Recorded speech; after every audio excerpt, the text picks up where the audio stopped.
Madam Chair, Commissioner Redding Lallinger and Commissioner Ames Messenger are present.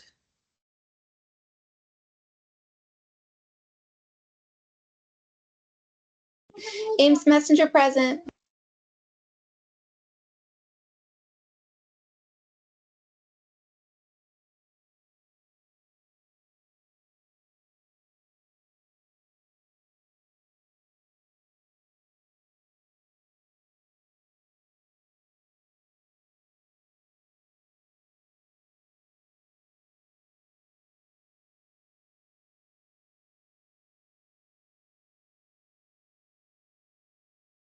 Frederico, I think maybe the chair is having trouble getting in. Getting in, is the chair using the BCPS account or calling in? Madam Chair, can you use the BCPS, the school system account, if you're having trouble?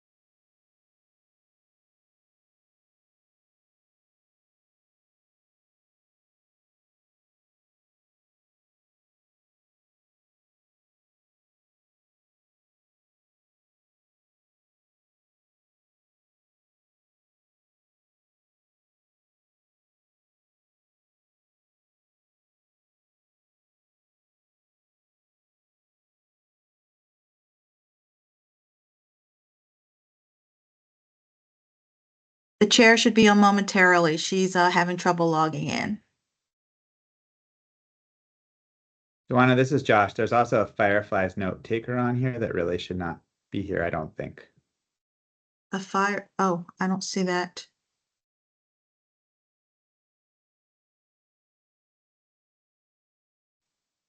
Thank you for your patience. I'm on. Excuse me, Madam Chair. Frederico, can you take off that Firefly person or account? Do you see it? I don't.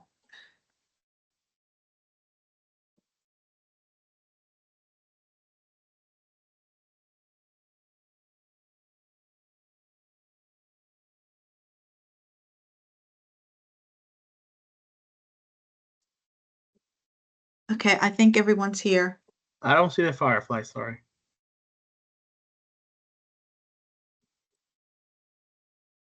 Sorry, I this have is Josh. something At that's last, taking a minute, so go ahead and get started with me and I'll be right with you.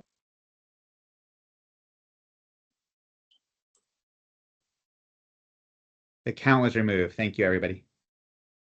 Thank you.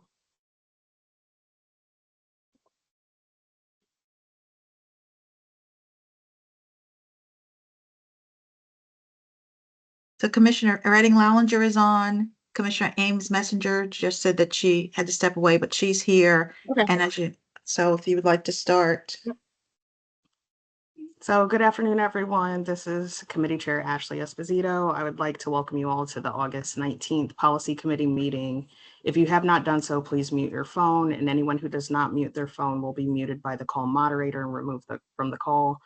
And additionally, please turn off your video. And if you're not a board member, the CEO or her staff. So I will read a roll call of the board, the policy committee, to see who is present. So first we have Commissioner Ames Messenger, and she is present but away.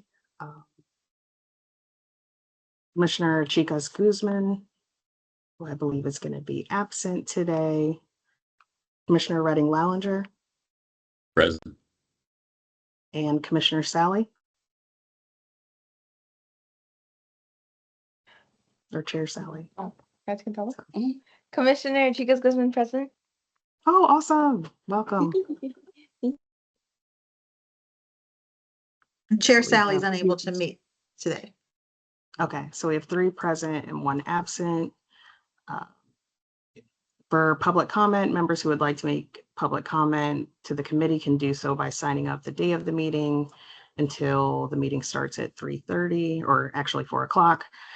We do have space for 5 individuals to give public comment every policy committee meeting, and each speaker will be granted 3 minutes. And all public comments in the policy committee should be related to the policy issues that we're addressing in that meeting. And if you would like to sign up in the future, you can do so by emailing public.comment@bcps.k12.md.us, calling the board office at 443-642-4095, or visiting the board office at 200 East North Avenue, room 406. So let's get started. So today we are going to be discussing a board rules update for the master plan for final board rules adoption.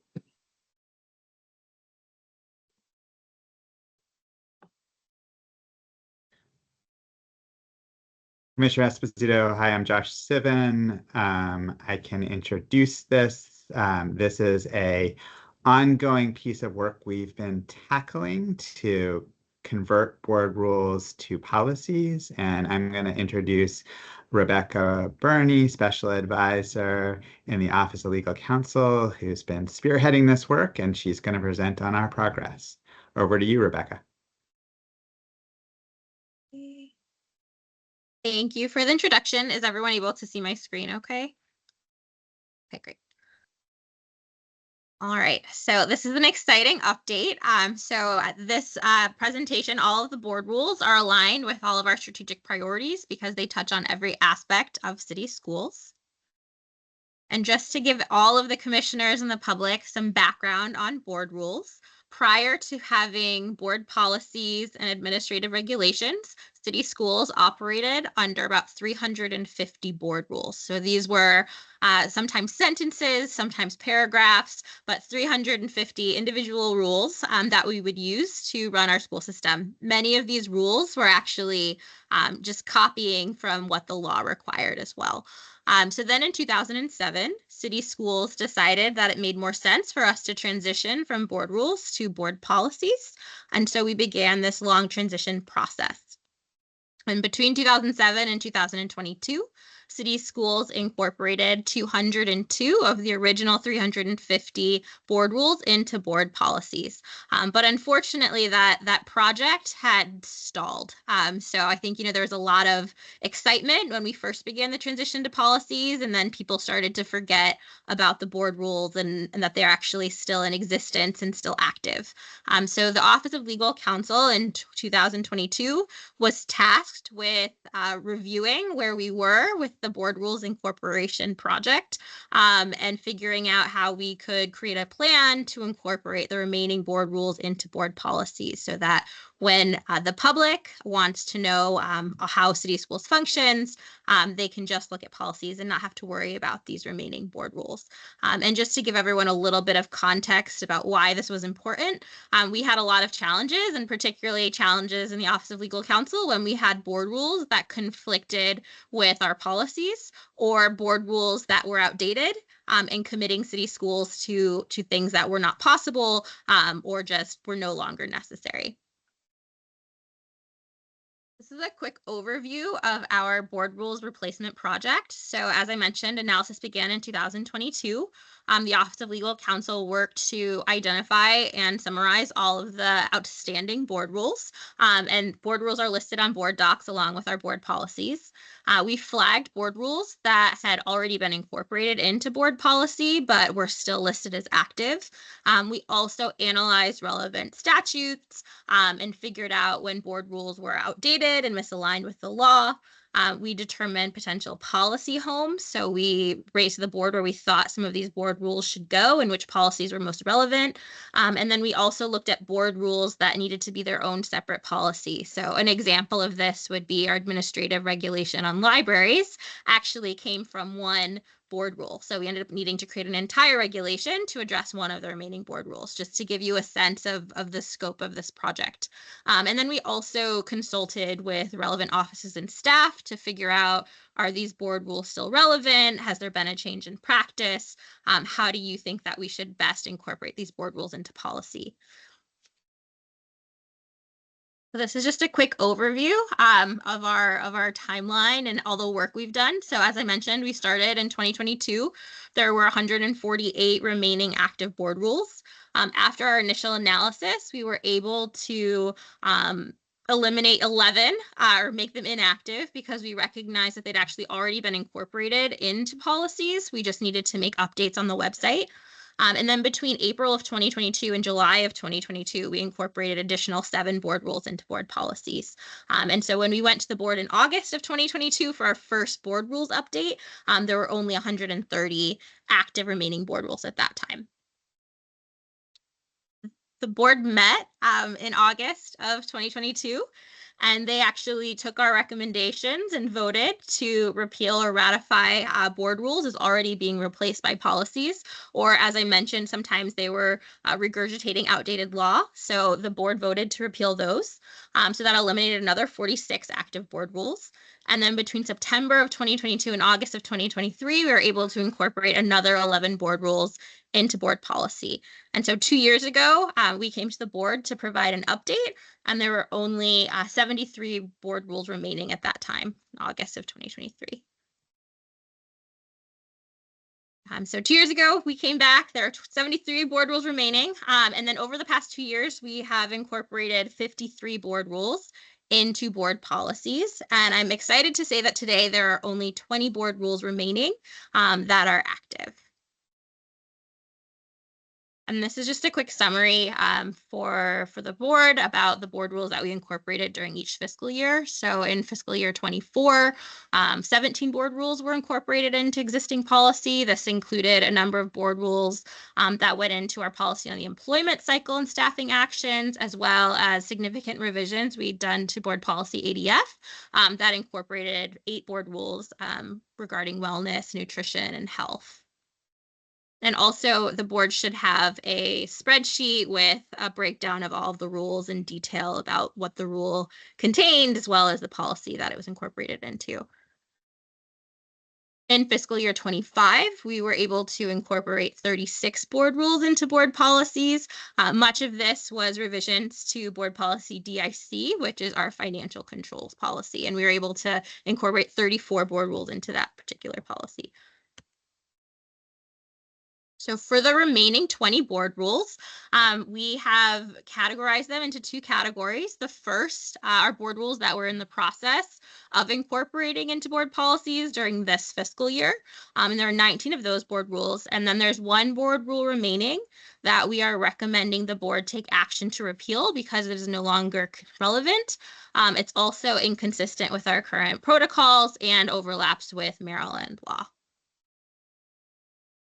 So for the first category of board rules, these are the rules that we are actually in process of incorporating into board policies during this current fiscal year.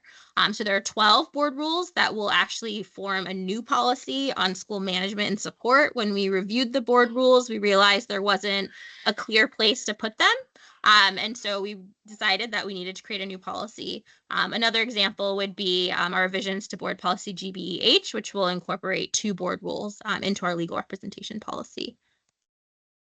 And this is just a breakdown of the specific board rule as well as the policy home that we're planning to put it in. The second category, which there's only 1 board rule in this category, and we're recommending that this board rule be repealed because it overlaps with Maryland law as well as different board policies. And this is Rule 201.04, and it is about details of the CEO's cabinet. There are actually statutory requirements about certain positions. So for example, the chief financial officer and the chief academic officer are actually required by statute.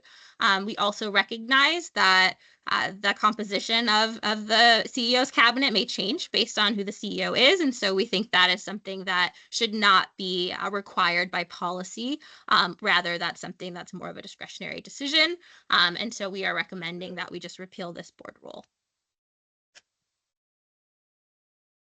And finally, there are several board rules that we identified that require just sort of technical fixes. And so these are board rules that have already been incorporated into policy, but they haven't been reflected as being incorporated. So for example, when we incorporate a board rule, we list the board rule in the policy, and we also list the board rule on board docs. Unfortunately, there was not consistency over the past 20 years as this project, or almost 20 years as this project commenced. So sometimes we have board rules listed as being replaced on board docs, but we don't have that listed in board policy. And, you know, sometimes the reverse is true as well. And so this is really just our effort to do cleanup and address these minor technical fixes. Sometimes these are typos where the wrong board rule number was written, or the board rule was written in that regulation as opposed to the policy. And this is just a list of the 10 board rules that we flagged that we need to have technical fixes for. So in terms of next steps, this will go to the full board in October. And at that time, we are recommending that the board vote to repeal the one board rule that's no longer consistent with our practice, as well as ratify that the 10 board rules have already been substantively incorporated into existing policy, but require those technical fixes I mentioned. So like I said, an example would be the board rules written in the regulation, it needs to be written in the policy. And then over the next year, we will incorporate the remaining 19 rules into board policies. And then hopefully, if everything goes according to our plan, by October of 2026, we will have completed our board rule replacement project. And these are just the upcoming dates. This is scheduled to go to the full board on October 21st. And that is all for me. Any questions? I'll open it up for questions. I don't have any questions. I just have a great thanks to you, Rebecca, and to Chief Sivan for what seems like a very tedious task, and one that's certainly going to benefit all of us by getting rid of these rules and having everything codified in policy and eliminating duplications and making sure we're aligned with state law. So no questions, just appreciate the effort that has gone into this. Thank you. I'll echo that, and just also in terms of making us more accessible to the public and be able to find answers easily, appreciated. I guess just a quick note related to the cabinet that seems intuitive and makes a lot of sense. Is that consistent with kind of what surrounding Maryland jurisdictions have done, that they also don't have a policy? And is there any kind of fallout in terms of chain of command or anything like that that will also be taken away when it's repealed? I'm not aware of any districts that have had fallout. I haven't actually seen many districts that have detailed in policy who specifically is going to be on the CEO's cabinet, but I see that Josh turned on his camera, so I don't know if you wanted to chime in.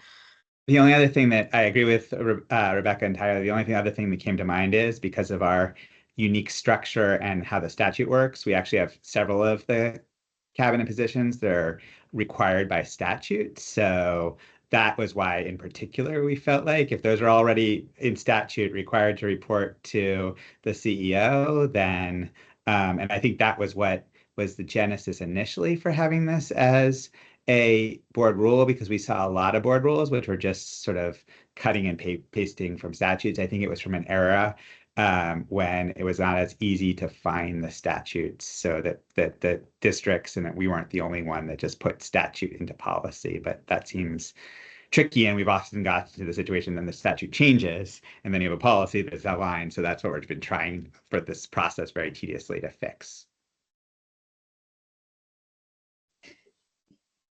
Sorry, this might be a bit of a rabbit hole. In terms of just like long-term strategy as the board interacts with the legislative branch, is that something that we should be mindful of moving forward in terms of looking at? Baltimore does have a history of having statutes that are unique to us, unlike other LEAs.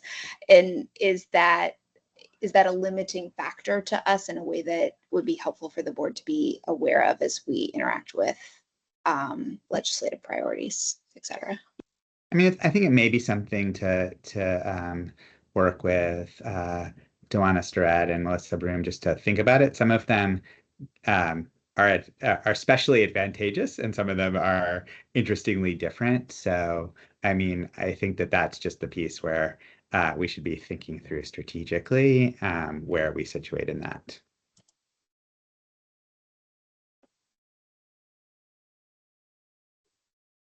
Any other questions, comments? Thank you all. Yeah.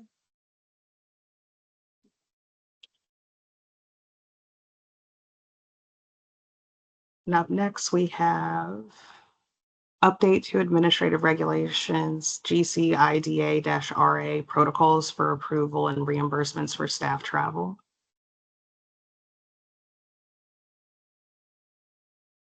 Yeah, my name is Jack Coney, and I'll be presenting on that.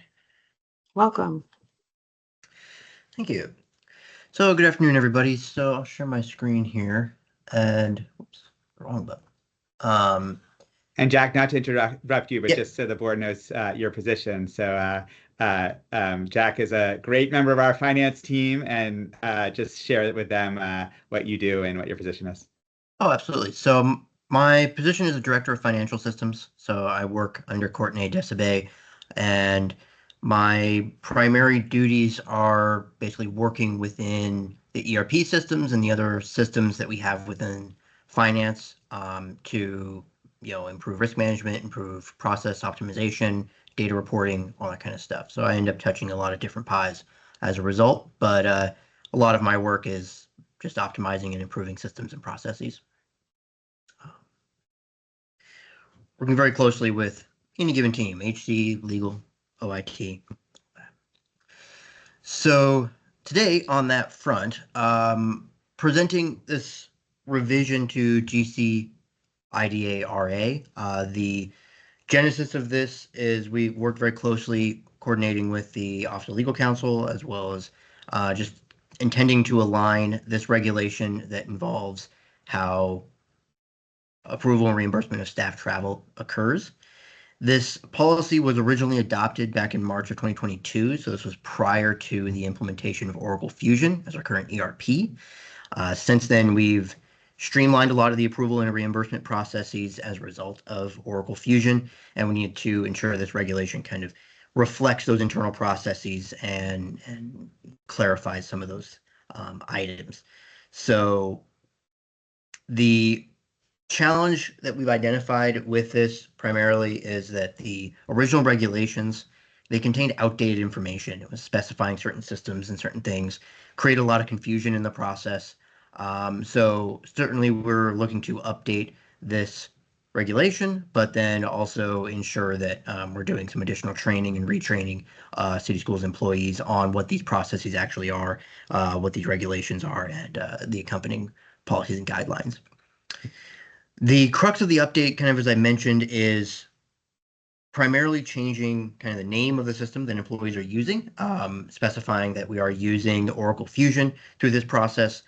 We have them creating a travel request form that we'll have within Fusion, and that request form will require a chief or executive director to approve business travel for an employee based on kind of holistic view of what that travel will cost, whether it's paid from district funds or it's paid from external funding sources, connecting those forms in then with the existing processes that we already have in terms of reviewing any purchases and reimbursements, ensuring they follow our procurement guidelines, and ensuring that the requisitioning and reimbursement processes are being followed. So we're aligning these travel request form with the existing forms that we already have within Fusion, ensuring the regulation kind of reflects what that looks like. There is some updates to, or refinements, I might say, to the approval queues here, and how those approval queues work, just based on how Fusion works. For example, we're specifying in here around email notifications generating out of the system as a result of these things, capability that we didn't have in the previous system. And cleaning out some of the more kind of specified language, older language that we just don't need anymore, aligning it again with the existing procurement processes. So we, as I mentioned, will be taking this opportunity as well to ultimately retrain employees after we have this revision complete. And rolling out this new process, the updated process more accurately. Awesome, thank you. And quick question. Sure. So like me not being familiar with like what the process was before, like is this has this been a really good modernization, or like was the process previously like more of a paper process? It was, yeah, we'd used a previous system. It was largely digitized, I believe, prior to this. But this process, the main thing is that it gives us better data quality, and that's one of the things we're looking to retrain is improve the data quality so that we can audit these processes more cleanly. The data has existed previously, but we wanted to align everything, make sure that it becomes that much easier to audit and everything. But no, the improvements that we're making in terms from a system perspective has certainly given us better integrity to the information, but it's largely been digitized prior to this. Awesome, thank you. Any other questions?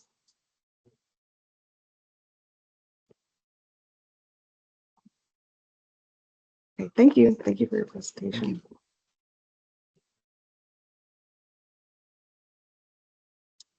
Next we have, so we have several compliance reports. We have EBCD delayed opening, and emergency closing of schools. Do we have any questions around that? See my screen. I have a very quick question around that. I'm just curious how many schools, if there's someone on the call who can answer how many schools still do not have working AC. It was referenced in the report, but I didn't see a number there, and I'm just curious where we are with that. I know we've got a long-standing commitment to eliminate that gap so that we don't have any schools. Do we know where we are there? I see someone with their hand raised, Scott Washington.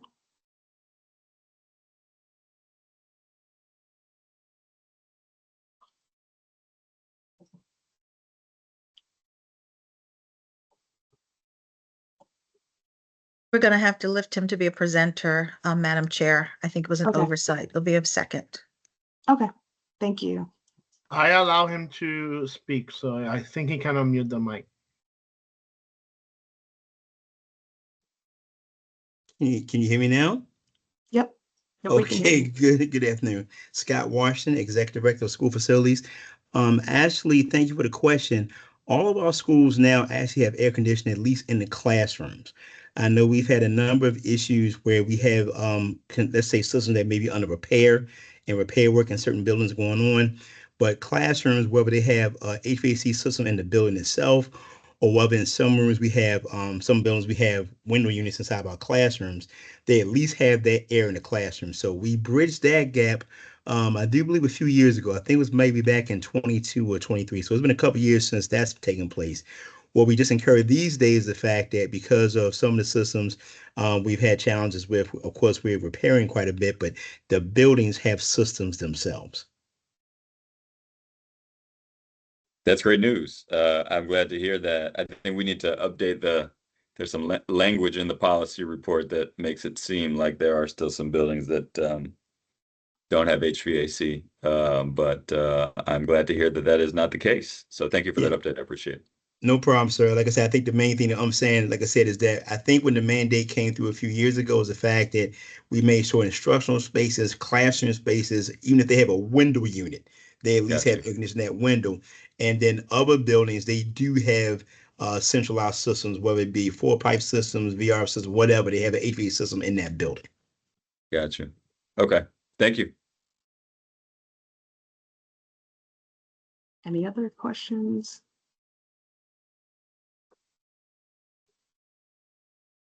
Okay, next we have EJ and a compliance report from EJ AD on intellectual property. Any questions regarding that one?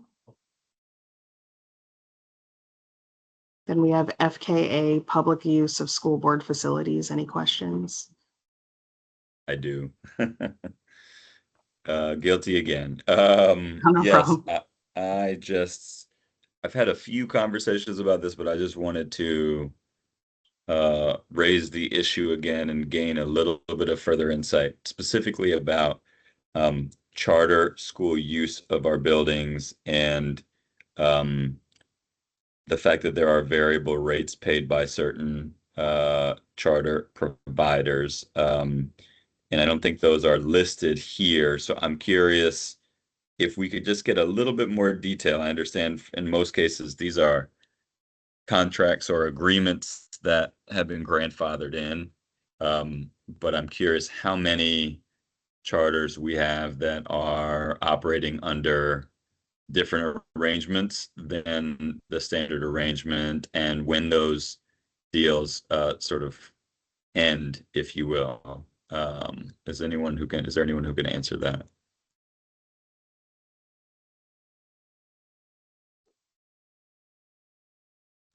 Hey, Greg, are you available?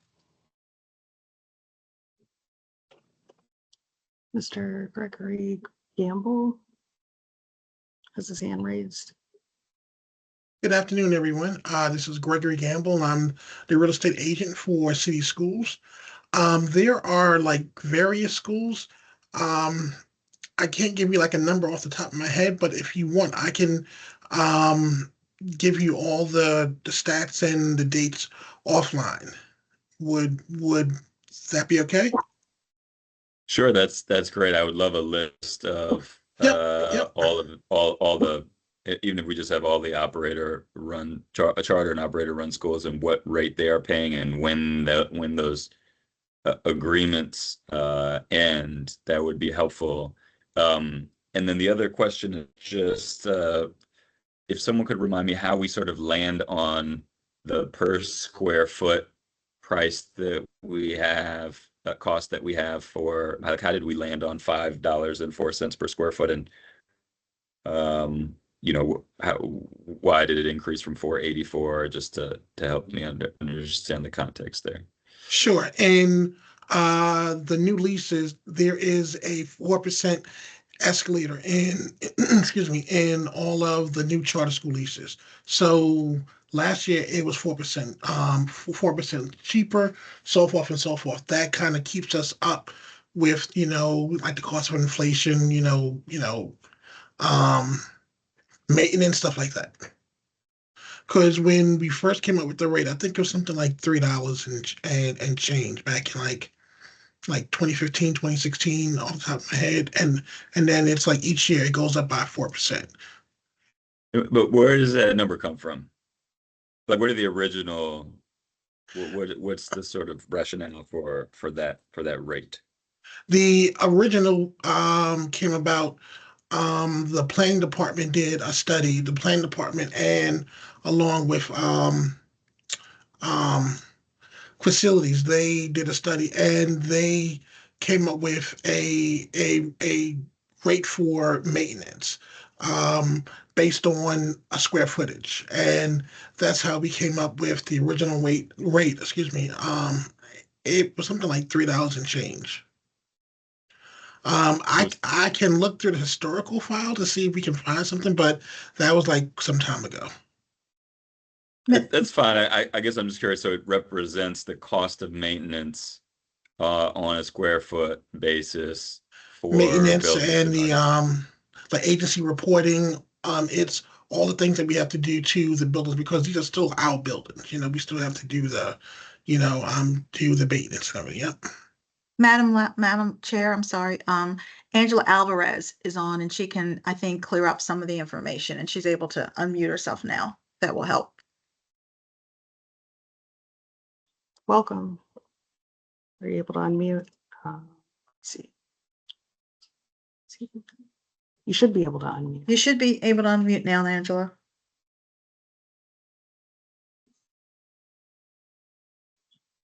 Okay, great. Sorry.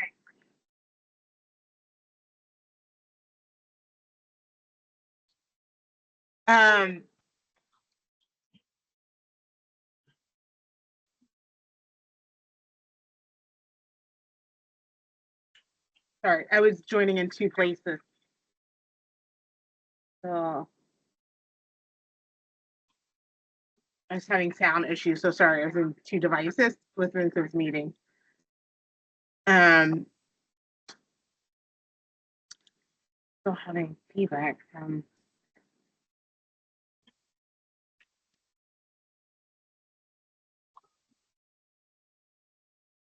Okay, so sorry about that. I'm just having like a lot of tech issues and just trying to jump into the conversation. So as Greg was sharing, we had done like a study looking at just essentially what's the average cost of to maintain and utilities in a building. So what we charge the charter schools is based on that. There's an escalation, the 4% that's built in at that rate, but we're not charging anywhere near, what would it cost on the like in the market, and we're not actually at this point covering all kinds of costs. So when we're talking about utilities, essentially what we're capturing is the city water and electricity and heating. And so there's other services that we are still doing to schools that are not included in that. For example, we deliver bottled water to schools. And so that's not baked into the current utilities costs. We do snow removal. There's other things like that that are not fully baked into the utilities costs. So I didn't hear, I was having some sound issues, so I didn't hear all of the beginning of the question. And I know Greg was answering some pieces of that. So if there's an additional part, I can add some additional content. Oh, Commissioner Redding-Wallinger, if you want to repeat the first part. I think you captured the second one, and I was just curious, like, the number seems a little bit random, and I know there's a rationale. I was just trying to understand what is the, what's the basis for the number that we've arrived on for the square foot, and you did a good job answering that question. So I have a little bit more context now. The first question I'm getting a follow-up on, but it was basically curiosity around variable rates that different charters and operators pay. Understanding that a lot of those were sort of previously agreed upon agreements that have been grandfathered in. Just curious, the range of those, who has those, when those lease agreements end, or at least the agreement to stick to a certain rate, and just more from a fairness and an equity standpoint, just curious where people are landing here, because to me, that the entire facilities question for charter schools is a big one, and whether or not a school has access to one of our buildings or is in one of our buildings, whether they've decided they don't want to be in the building, they want to pay a lease somewhere else, whether they're paying the same rate as everyone else. Those to me are all equity issues, and it just would be helpful in getting a fuller picture for the landscape. So but I was promised a follow-up, so I'm happy to wait for that. Okay, got it. Yeah, and I'll coordinate it with Greg and our facilities team on that. There is historical context, like we've had schools that had interleases at a time before we had 21st Century, for example, and so some schools that have special rates entered at a time where they had the ability to do renovations that we could not do at that time. And so got a break in the rent for credit towards some of those renovations. Some of it has to also do with continuing to pay on those renovations, kind of where the differences are. But we can follow up on the specifics. But there is like a reason and a rationale for those differences. Great. I look forward to that, and I appreciate that. I know that it's hard to capture all the nuance, and a lot of things happen. I'm particularly interested in the sort of like fairness angle for schools, because it can just be such a it's such a big cost for a budget, out of a budget, depending on what your arrangement is. So I appreciate the follow-up, and I look forward to continuing the conversation. Yeah, and, and also how that works out for all of our schools. Yep. Absolutely. That was it, Chair, for me on this one. Okay. And I see someone has their hand raised, last name Appleberry.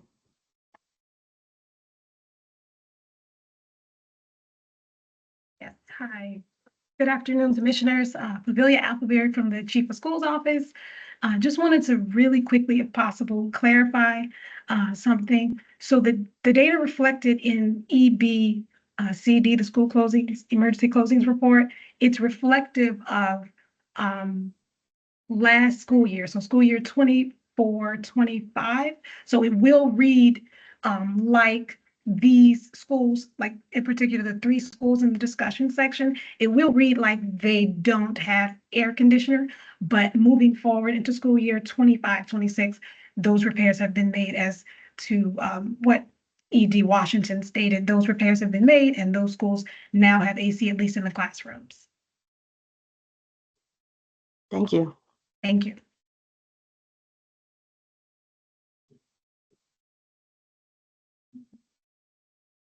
Any more questions on FKA? Okay, we'll move on to JBEH, legal representation. Any questions, comments?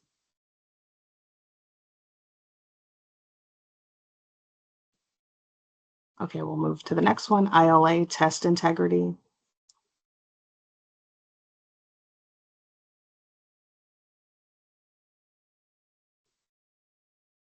Any questions on that? Okay, hearing none. JFBA, school choice processes and entrance criteria.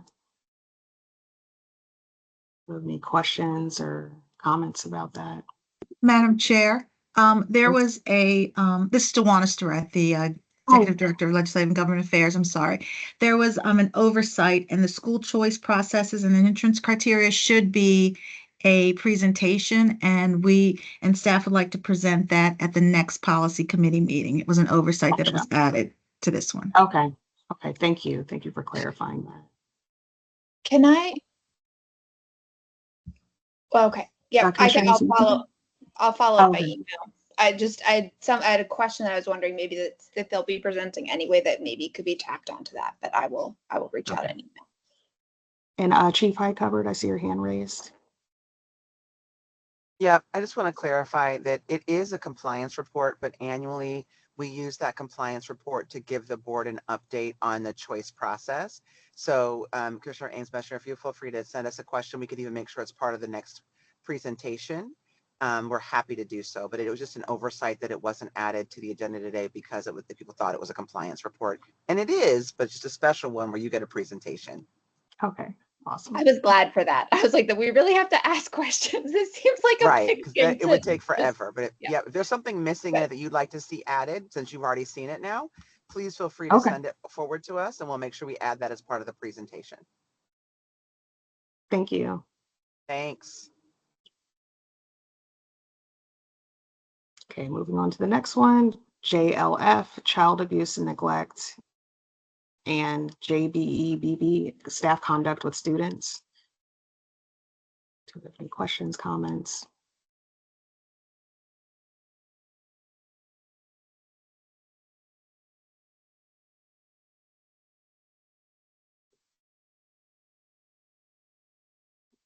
Okay, moving on to the next one. And the last compliance report we have is JRA, maintenance and release of student records.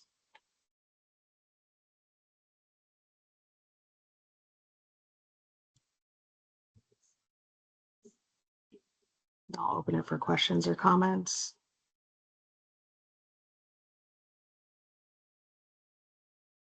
Chair, I don't have one on this one. If we could actually go back to to GBEH for a second. Yep. If Chief Sivan is still on, I would love to just ask a quick question there. I'm here. Chief Sivan, first of all, thank you so much for all your hard work. You are a hardworking man. I was I've got just a good curious if team. you, I've noticed. Um, I was just hoping you could really quickly, I'm noticing the open or pending OCR investigations, just given that we are, in the midst of one that was initiated just a few weeks ago. It looks like 2 were closed, which means there are 4 open. I'm assuming that includes the one from a few weeks ago. Can you just really quickly give us a sense for the other 3, when they were started and what the status is? Sure. It actually does not include the new one because this is data as of July 1st, right? It's fiscal year, and then 2 when this was submitted. So that was actually Makes sense. opened up the investigation that was in the news from the Office of Civil Rights. Generally speaking, investigations from the U.S. Department of Education range from situations involving a particular student parent concern about anything related from a disability accommodations issue to a particular event about discipline or the like. And the Office for Civil Rights in the U.S. Department of Education, sometimes it takes a good deal of time to move through these complaints. So some of those complaints have been pending for a lengthy period of time. For instance, one of them is that we entered into a resolution agreement well before I came to city schools involving access to athletics for girls and boys, and we continue to be under a compliance agreement, so that remains there, and that we've done a lot of work through the athletics department to ensure that we are expanding the range of opportunities for girls sports across our high schools. I think the other ones, there have been some news in the press about staff in the Department of Education, jobs being abolished, and so the Office for Civil Rights that we used to deal with primarily in Philadelphia no longer is open, so that slowed down a little bit of the responses.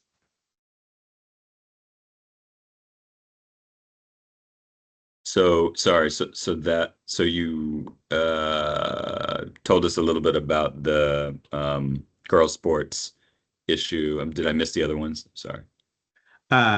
So there is another one pending that was also in the press from the Council of Arab Islamic Relations about an incident at ACE. And I do, and I could go through with you offline. There's a whole detailed chart that is submitted to the board, which goes through detailed status reports of these. So I'd be happy to arrange a time to go through the details of the remainder. Okay, that's great. Thanks, Josh.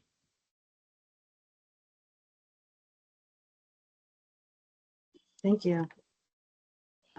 Commissioner Ames Messenger, you have a question? I had a question on the next one on JRA, but I wasn't sure if Stefan had it before then. I'm done. Thanks. Thank you.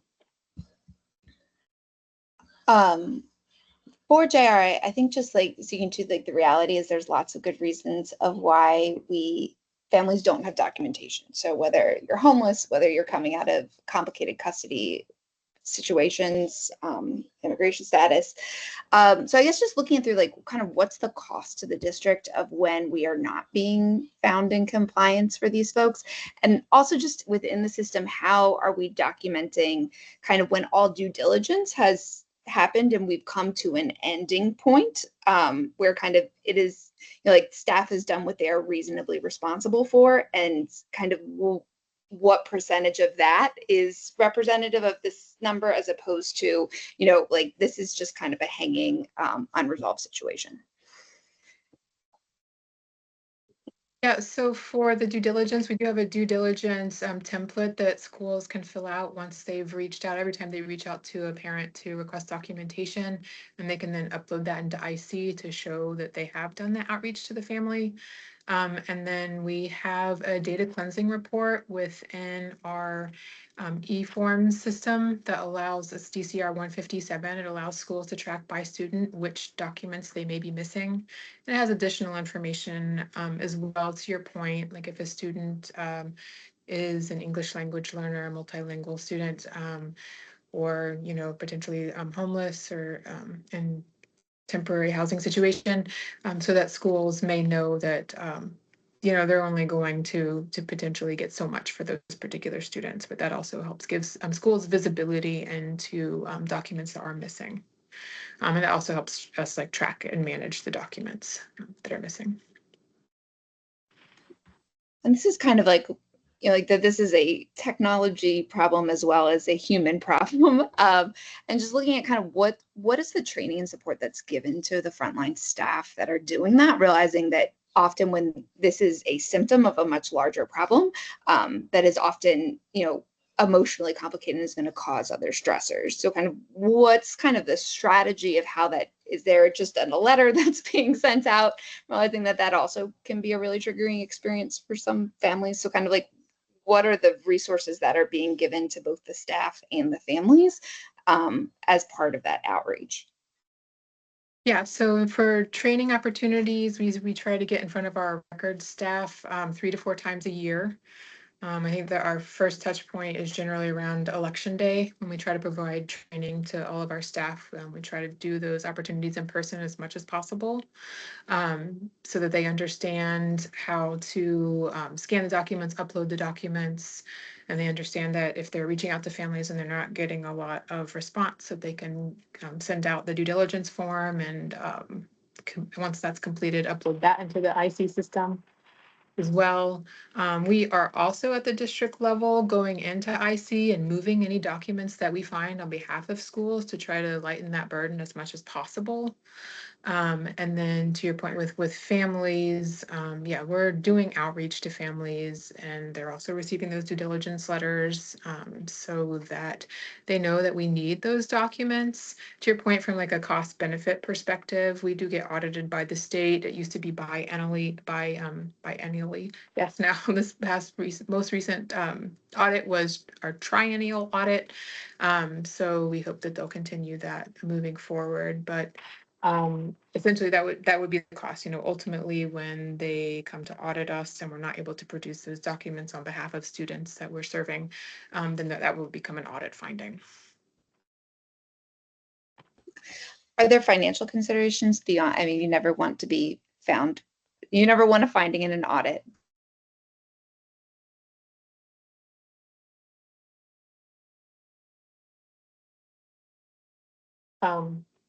I think we might have lost her.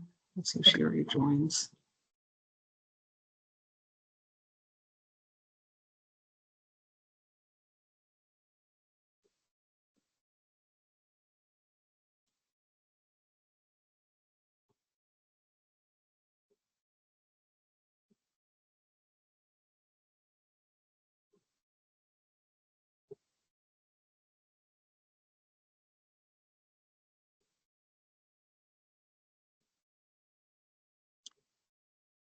I'm happy to follow up here or follow Yeah. up Commissioner Ames Messenger, whatever the preference is here.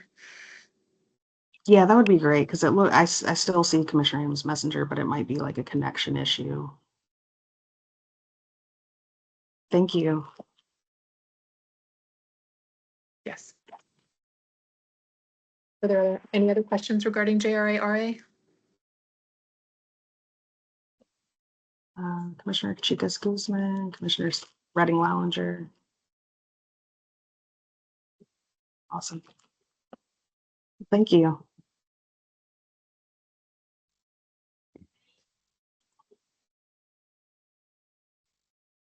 And that is, I believe, the last thing on our agenda.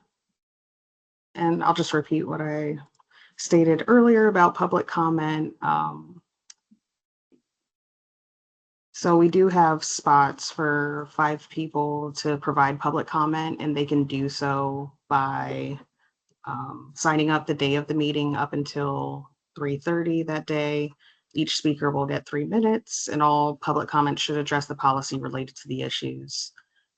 Individuals and groups interested in providing public comment may do so by signing up one of 3 ways: by emailing public.comment@bcps.k12.md.us. You can call the board office or visit the board office at 200 East North Avenue, room 406. And so our next policy committee meeting will be, looks like it is September 16th at 4 p.m. and we will be meeting virtually. Let's see if there's any other information. Looks like that is everything. Thank you all for answering questions, bringing questions, and we will see you all next month. Thank you. Thank you for everyone's work. Welcome back. Oh, and I don't know if you heard it earlier, but they can follow up in email with the question that you I had. will shoot an email. That's great. Thank you. Awesome. Have a good night. You too. Bye.